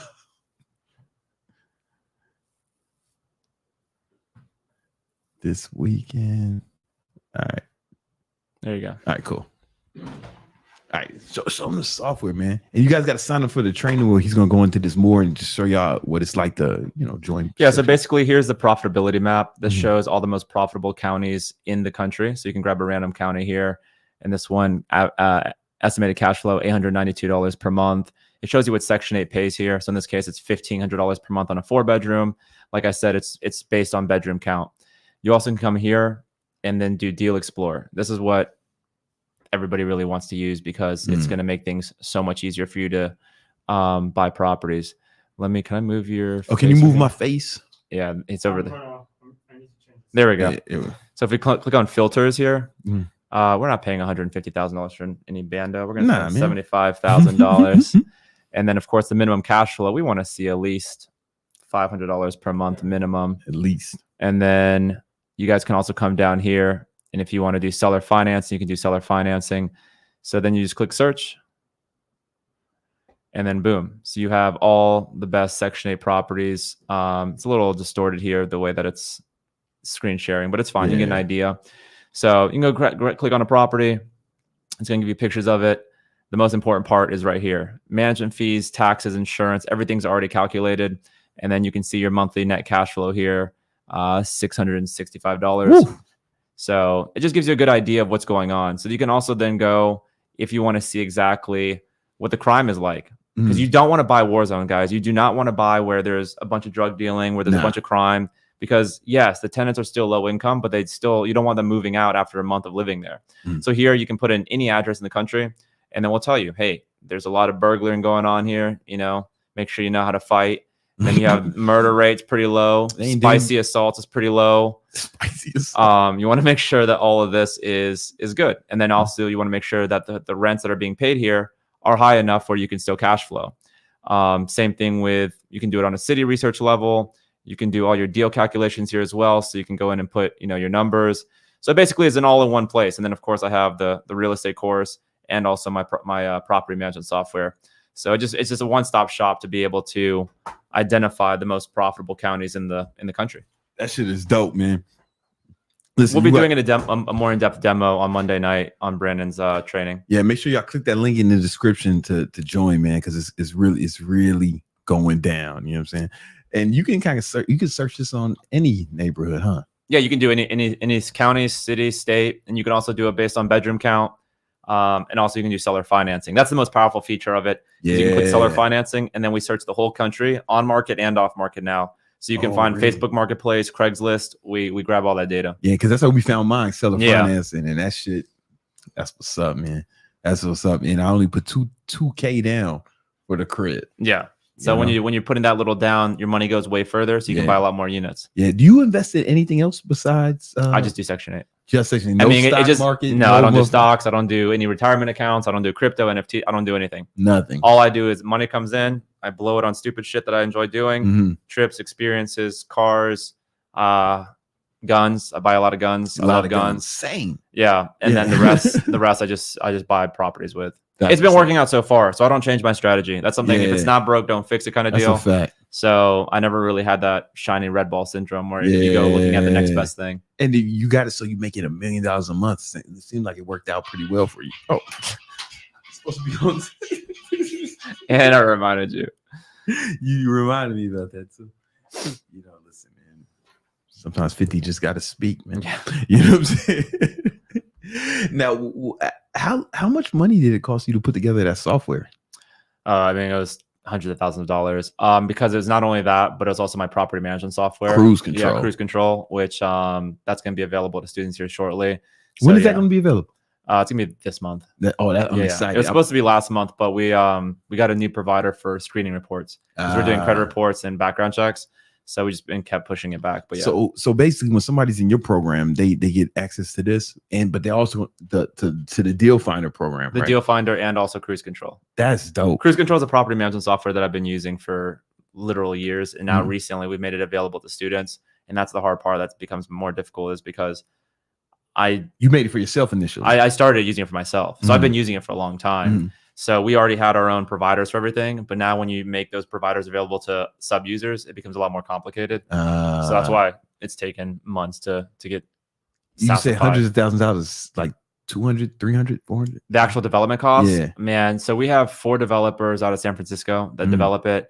I would say that I've spent between $500,000 and $600,000 developing both platforms. Oh shit! Because that also has community in there as well. So we have community access. So we replace Discord. So we're not using Discord or Telegram or any of that shit. We have our own platform. Really? And then also that also includes Android and iOS app. So we do have an Android app. So yeah, you is the app? Okay. So that makes it better than just using the web version. Yeah. So that way, it's just also, if you have questions, because we'll have a lot of students that will be out looking at properties, and they'll just send me a picture of something, and then I can just respond right then and there. And you don't have to do an invite with Discord. You don't have to deal with all the features that no one uses in Discord either. Let me ask you a question. If somebody's buying real estate, should they get like an LLC, or at some point, or should it? You set up an LLC in the state that you're buying in as early as possible. Okay. Because in that way, when you close on the property, you can close it into the LLC. Oh, see, because I just closed mine personally. Yeah, and that's fine. We can have an LLC in that fucking state. Yeah, that's fine. We can transfer it over to your it's a $100 transaction. Oh, okay. It's easy to change. Okay. It's called a quit claim deed. What's the advantages of buying it in an LLC? On the real estate. So you're going to have, outside of just the protections that you're going to get from having a limited liability corporation, you're also going to get just accounting purposes. You're going to be able to show income that's tied to that holding company. It just adds an extra layer of protection. You know, in the event of a lawsuit, it separates all your assets from your personal name. So, I mean, there's some tax benefits, depends on how your accounting set up. So if I get sued, Big Brandon Carter gets sued, they can't fuck with the real estate. It depends on how you manage the real estate or the LLC, right? So if you treat the LLC and the bank account like a piggy bank and you're like commingling funds and you're making a mess of it, then yes, they can what's called pierce the corporate veil. And guys, I'm not an attorney. This is not legal advice. Yeah. But what it does make it easier is just when you have multiple properties in multiple states, now you can separate them and it makes it a lot easier, because what most people don't understand, they love to put all these properties in separate LLCs. It doesn't make any difference. Like if you're my tenant, and I have a property rented to you and you slip and fall because of my negligence and you break your neck and you no longer can, work, and the lawsuit's $250,000 in personal injury, that personal injury attorney is going to come after me and they're going to put my personal name down on that, right? It doesn't matter what LLC it's on there. They're still going to come after me personally. So what matters more is the insurance that you have. You need to have a really good umbrella policy. You need to have, personal and commercial policy. So I go over all that as well to make sure that you're protected. That's important. That's important because I'm trying to get those 40 properties. There you go. So, and once you get to that, obviously the more properties, there's just going to be a higher probability of something happening. So But I've had that happen. It's tested. I mean, insurance, they'll come and step in and they'll provide legal support and they'll fight it for you. They'll fight it for you. Oh yeah. So that happened when I had the spare or the claim, the lead-based paint. I had that claim. I just made a claim. They went, hired the attorney and they fought it for me. That's crazy. Yep. That's crazy. Well, 40. Okay, so I want to get these 40 properties. How much time is that going to take me? And this, I think, this to acquire. So it depends. If you do the seller financing and you're doing $2,000 or $3,000 per property, I would say it'd probably take 4 or 5 months. I think we can do 7 to 10 per month is completely possible. If you wanted to go faster, then we could use a bank. You're not putting $3,000 down. You're probably putting $12,000 to $15,000 down, but your cash flow improves, right? The more money you put down, the less you're financing, the more your monthly cash flow. So now instead of making $400 per month, you're making $700 or $800 per month. So there's pros and cons to every strategy as you do that. How much time per week is that going to take me to put that together? I mean, I would say maybe 2 hours. Oh, to put it together? No, like to actually I would during say these 4 months. I would say less than 10 hours per week. Less than 10 hours. Because all you're going to be responsible for is going to be signing the contracts. It's going to be all DocuSign. So it's all going to be done electronically. You're going to have to be talking to the property manager and, kind of setting the guidelines and the boundaries that you want to do with the property manager. Yeah. And then you're going to have to be looking at properties. Okay. So it's not some crazy, super high IQ tasks. You're looking at properties online. You're reaching out to the agents, making offers on the properties. You're looking at inspection reports to make sure the property's not a piece of shit. And then you're closing and signing that. And then you hand the keys to your property manager. And then they take over from there. They put a tenant in there. And then they walk through the process. Yeah, it was dope. Like when I did it was all DocuSign and just all good. So it makes it a lot easier. Well, who's your most profitable students? I have one student. His name's Jackson. He's got over 300 properties now. And how long did it take him? 2 years. 2 years. So right when I started my course in education, he already had, I think, 10 or 15. He had, I think 20 properties. Okay. But then he started doing seller financing at scale. So he actually went out and sent letters, handwritten letters to investors that had multiple properties and offered to buy their properties at whatever price they wanted if he would seller finance it to them. So he was able to pick up a ton of units that way. You did one at a time? No, he would buy 50, 60, 75 units at a time. Yeah. So that's how he got that many that fast. That's insane. He'll surpass me, I think, because he's young. He's 27. He's still super hungry. Oh yeah. Yeah. Now I'm kind of I buy anywhere from, I don't know, 6, 7 properties per month. He's buying in tranches, Really? Yeah. So he's going to surpass you. I think he'll surpass me. I think he'll be my first student to surpass me. Wow. Yeah. Which I'm excited about. That's dope. Yeah. Man. That's dope, man. I've done business I've coached people in business who've ended up making more money than me. And at first it's kind of like a mind fuck. But then it's like, you know what, man, that's just, I'm a fucking teacher. I'm a coach. Yeah. You know what I'm saying? I'm still a practitioner, but as a coach, that's kind of what you want, right? Phil Jackson coached Jordan, but Jordan was way better than Phil was when Yeah. Play for the Knicks. No, that's dope though. How long do you think he's gonna take him to surpass you? I think a couple more years. Yeah. I mean, I'm at 715, 716 now. If I'm buying maybe 100 per year, he'll probably do that, you know, in 3 or 4 months at his rate. Shit. Yeah. So he's buying pretty quickly. But if you wanted to, you could turn it up, man. I could. Yeah. But the thing is, what happens that you'll find is there's a level of diminishing returns, right? At $1 million per month, I'm able to do everything that I want. I'm not buying a 300-foot, $250 million yacht. I'm not buying a, $200 million, $100 million jet.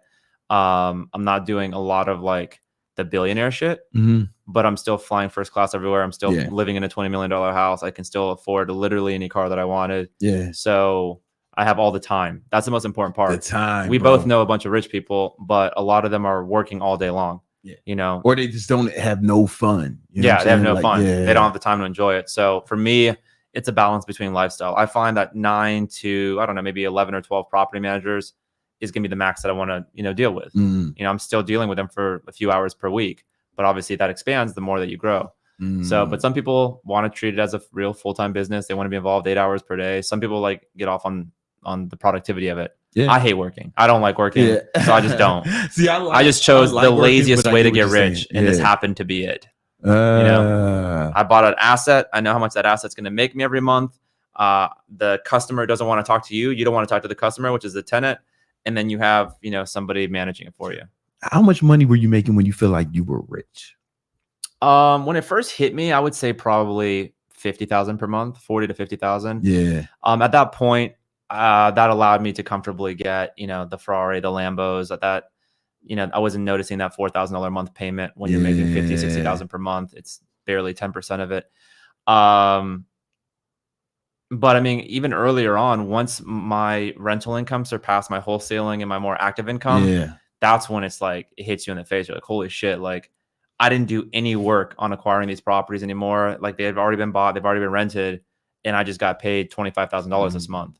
And it's like, what if I just keep doing that? And that's all I did. The pandemic hit, I kept buying properties. Inflation hit, kept buying properties. Interest rates went up, didn't give a fuck, kept buying properties. People are, screaming that the world's falling. Israel, you have everything going on with Ukraine, Russia, all the wars. Didn't give a fuck, kept buying properties. So all I did was just kept buying properties regardless of what was happening. And then turns out I look up one day and I have 700 plus properties and making $1 million per month. That's fucking crazy. Yeah. I think when I first felt like, oh shit, I'm rich. I think it was when this is like years ago. I mean, I remember like making $30,000 a month. I was like, oh shit. Yeah, you feel it, especially at that time. You haven't bought any crazy shit. Yeah, so I wasn't even buying nothing crazy, like not even jewelry. So expenses are low, income is still it was relatively high. Fuck, I do with all this money. Yeah, like that kind of shit. You find out real quick. Yeah, no, you listen. Did you ever go through like a crazy phase? Oh, you seem like a pretty calm guy. No, I went through that like between probably.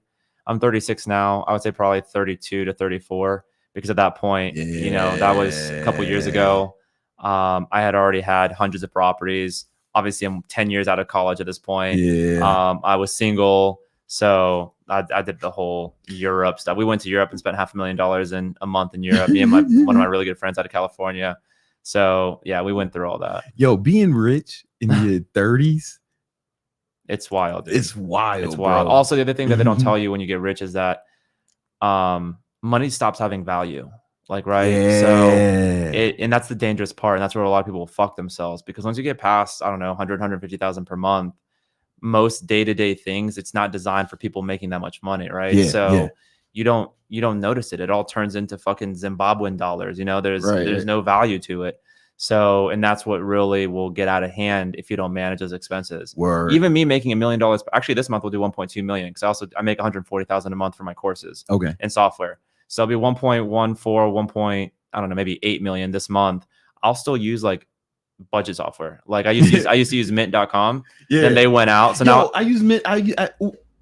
So now I use Monarch now. Yo, we just switched. Yo, man, I use mint.com for years and I used to Monarch is better. Monarch is better. Yeah. Oh yeah. I haven't like dug into it as much. No, Monarch is really good. Yeah, but mint.com, that really fucked with me because I had years of like data. The cool thing is you can still export it. Still. Yeah. And then go and import it into Monarch. Yeah, you know. So so you can see all the trends and stuff. You said you like Monarch too, right? Yes. After you recommend I start using it, it's fantastic. Because I already had my shit in personal finance. They changed their names. I forget the name of it. But yeah, I tried everything. I tried Copilot. I tried a few other things. I used Mint for like too, dude. I had 7 years in Mint. Yeah, I had like net worth in there. I had all the shit. And you can see the grass and shit. Yeah. So, but yeah, we fucking with Monarch now, man. It's official. After you know, saying Real Estate Times said it. It's official. Yo, all right. Oh shit, your graph is probably crazy. It is pretty ignorant. Yeah. I also have all my properties in there. I have a lot of stuff in there. That's what's up. I'm glad you said that you do that, because I've been saying that shit on the podcast. Because what happens? Everyone who listen. Yeah, what happens is once you start acquiring that level of wealth, money just goes out and you don't even know it. Right? Subscriptions go out, bro. You'll have, like, I had all these different subscriptions I just didn't even use for my business and also personally, because $100 here, $200 here doesn't fucking matter. Yeah. But then after 3 or 4 years of that happening, you're spending $4,000, $6,000, $7,000 per month on useless subscriptions. Yeah. So I do stay on top of it. I mean, I'm not in it every single day, counting pennies, but I would check it maybe 2 or 3 times per month. I would check it. What happened was I started checking it less and less. Right? Yeah. And then it might have been a year I didn't check it. Yeah. Right. And I made a lot of money that year. And I was single and shit. And one month I just said, I was like, I could tell I was being reckless. So I said, I'm gonna go in there. I category everything I spent. It took me like days. Yeah. But I categorized everything. And I was like, yo, I spent, and it was like that month. That's a wake up call. Yeah. I spent $65,000 on bitches. Not hookers, you know what I'm saying, but like restaurants, restaurants flying bitches around. Yeah. What you want a purse bitch get to? I don't give a fuck. I'm balling. I'm rich as hell. You know what I'm saying? Like, because you don't notice it. Yeah. You know what I'm saying? You don't notice the money, but I was like, okay, 65,000. All right, let me reel it in a little bit. But that shit really happened. And then my nephew was here, and I taught him how to. I helped him start his business. He sells like sports gambling picks, and he had made like $1 million, right?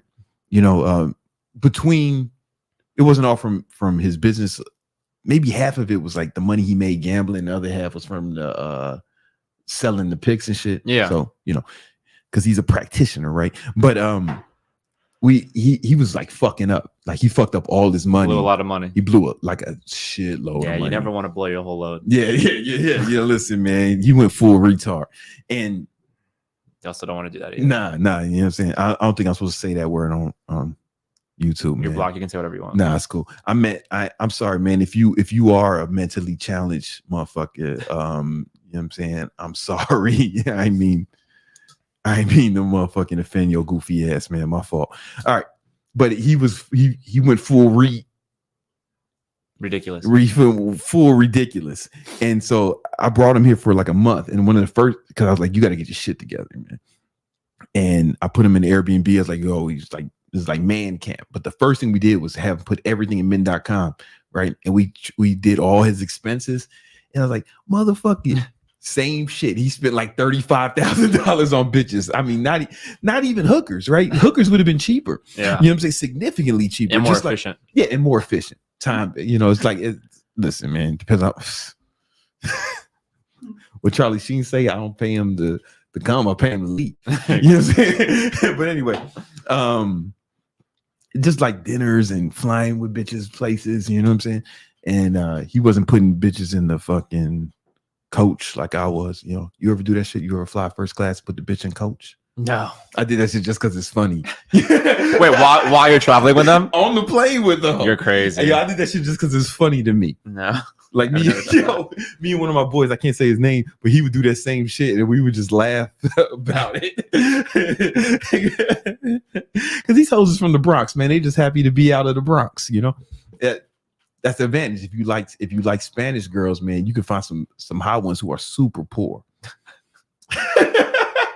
That's good to know. Yeah. There's not that many around here. Listen, that's what I'm here, man. I'm here to give advice. I'm a coach, like I said earlier. Anyway, he had spent like $35K on hoes, man. And I was like, yo, you got to get your shit together, man. You know what I'm saying? And I don't know. It's easy to do that shit when you're single and you got a ton of money. I mean, this may this may not be relatable to a lot of the audience. You know what I'm saying? That's why they need to join. They need to join the class we got on Monday, man, so they can accidentally spend a bunch of money on bitches, not even notice it until they start looking at their shit. Yeah. What did you notice you had spent too much money on when you went through it? You seem a lot calmer than me, man. Yeah, no, I am. I mean, I'm pretty calm. I would say the biggest unexpected thing that I noticed, which sounds stupid, but once you're actually enjoying it, is the boat. The boat just comes up with a lot of stuff that you just don't really realize, especially because I have a crew that manages it. And most of the stuff, we kind of had an unspoken agreement, like, hey, just don't call me about this stuff, you know? But once you really start looking at that Amex statement, bro, and you start categorizing yacht, and it's like, holy shit, dude. Like, I thought I was spending 55,000 per month, and there were some months where we hit 100K, you know, just on yacht expenses. So that's the kind of stuff that will come up once you start, you know, doing so like that. Damn, that was you. That was so. I mean, the whole girl thing. Yeah, I mean, when I was single, I spent a lot of money on dinners and a lot of money. I never did the whole gifts thing. Like, unless they were my girlfriend, I wasn't buying them gifts, right? But I would take them out. We'd go travel. I would travel with them. Like, you know, I had some girls that I would still like talking to in North Carolina, so I flew them down. But that was really the extent of it. And that was not even at that point. It was not even a rounding error. I never even noticed. For them, even when I put it in my shit, I was like, oh, okay. I spent 30,000 on restaurants this month instead of my usual, I don't know, 9 or 10. Yo, when I got the Amex, it got real crazy, right? Because, you know, because flying a bitch out, yo, I just used the points. Yeah. So it was like nothing. Yeah. And I still found a way to spend 60K on hoes, man. Yeah. She was just out of hand. Yeah, that comes up. But it's cool, man. You know, you figure you live and you learn. Yep. Yeah. It's part of the game. You're 37? I'm 36. You're 36. Oh, yeah. See, I was older than you when that happened. You just way more mature than me, Tom. Maybe not. What's the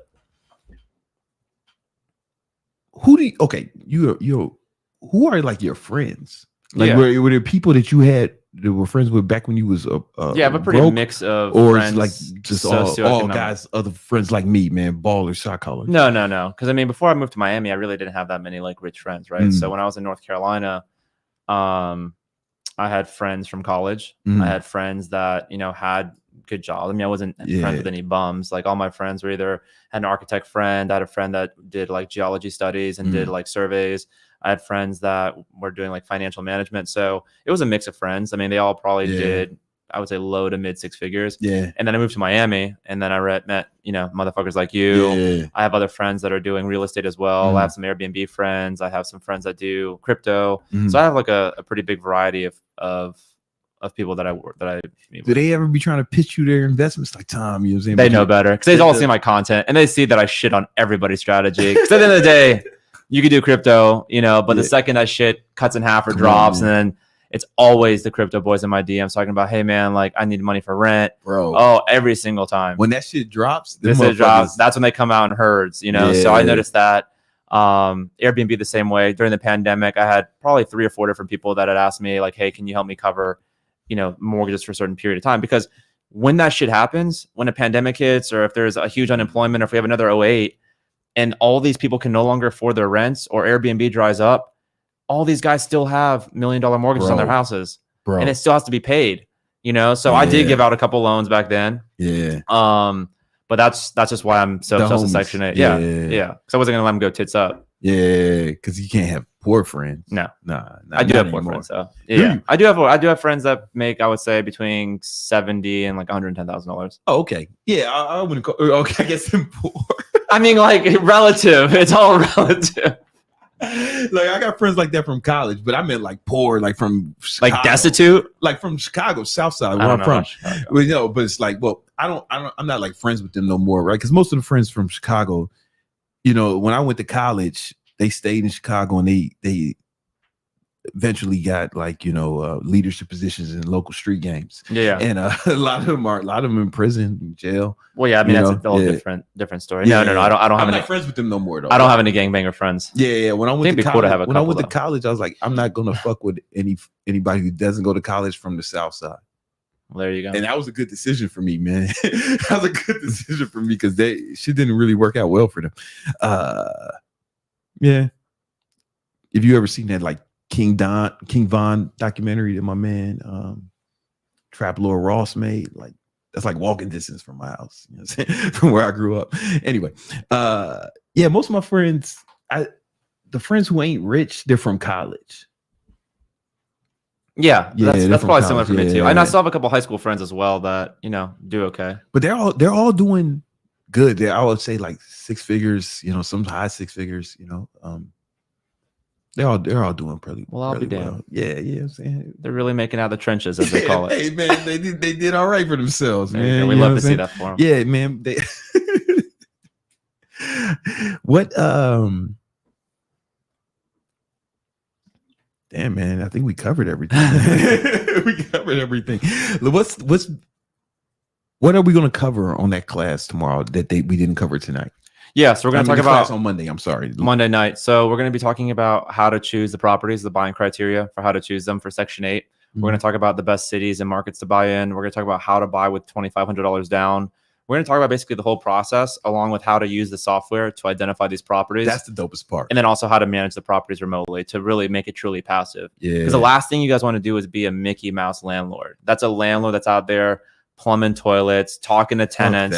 You don't want to consort with them at all. You want to buy the asset and then you want to let somebody else deal with it. Yeah. That's the key. That is the key, man. Yeah. My goal is to never meet one of these. No, you're not going to meet any of them. Yeah, especially because they're in like some fucking weird states that I don't ever go to, man. You know what I'm saying? Oh, I think we got a question, man. The homie BH Productions, friend of the show. Yep. He's asking, didn't know we had Tom on Victory Talk today. Always glad to see him. Mm-hmm. Tom, what would you say is the best way to network with people who are higher net? I think he wants to say net worth than you. Yeah. That's a fine question. The way that I did it when I was even just building my portfolio, I'm a car guy. So I went to a lot of interest-based events. I went to Supercar Saturdays. I went to Cars and Coffees. I went to anywhere that I knew there was going to be high net worth individuals. And then it's super easy to network because everybody knows inherently that real estate is a good investment, right? Yeah. At the very least, it's safe. So it's when you're talking to people about investments, that's what I would lead with. Like, hey, what do you do? Oh, I'm in manufacturing. Oh, cool. Like I'm in real estate. I do Section 8 real estate. Nobody does Section 8, right? It's very rare to find people that actually do Section 8. So most people are interested with it. Either they have misconceptions in their head. So at that point, it's pretty easy to talk to them about it. Like, hey, I have 700 properties. You know, I'm generating X amount of money. And I'm interested in, growing that portfolio a lot faster. I don't partner now because I don't need to. But when I was earlier on, I did. So I would go to Cars and Coffee and I would have like a portfolio of properties that I already wanted to buy. I already came prepared with a deal. Yeah. So that way, when I'm talking to somebody like Brandon, if Brandon was there and I'm like, hey man, this is going to be like an 11 cap, like it's generating, $25,000 per month in income. At the time, I don't have $1 million. Do you want to come in, put $1 million down on the property? We'll finance the balance. I'll co-sign with you. So I have skin in the game as well. I already have property management.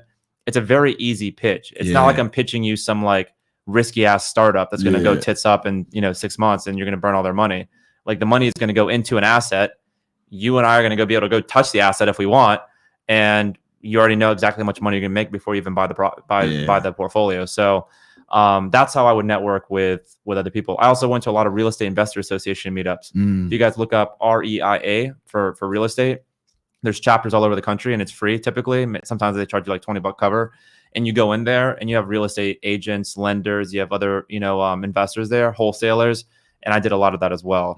So it's just really putting yourself out there. I'm also introverted by like nature. Like it took a lot to start doing social media and be a little bit more extroverted. You don't seem extroverted on social media. Yeah, well, that's because I'm like in front of a camera, right? Yeah. Like I wouldn't probably public speak in front of 200 people or 1,000 people, but when it's just me, sitting on my yacht talking to a phone, it's way different type of confidence. But so I mean, it definitely took a while to be able to go and be like, at least talk about what type of investments I was doing when I was networking. Yeah. I think one of the most important things you said was have something to offer.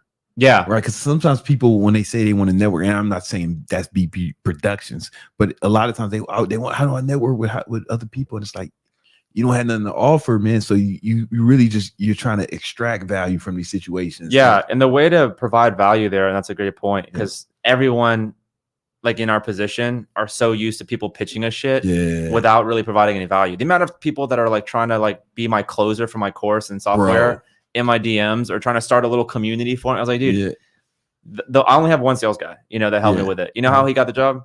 He was a student first. That was 1.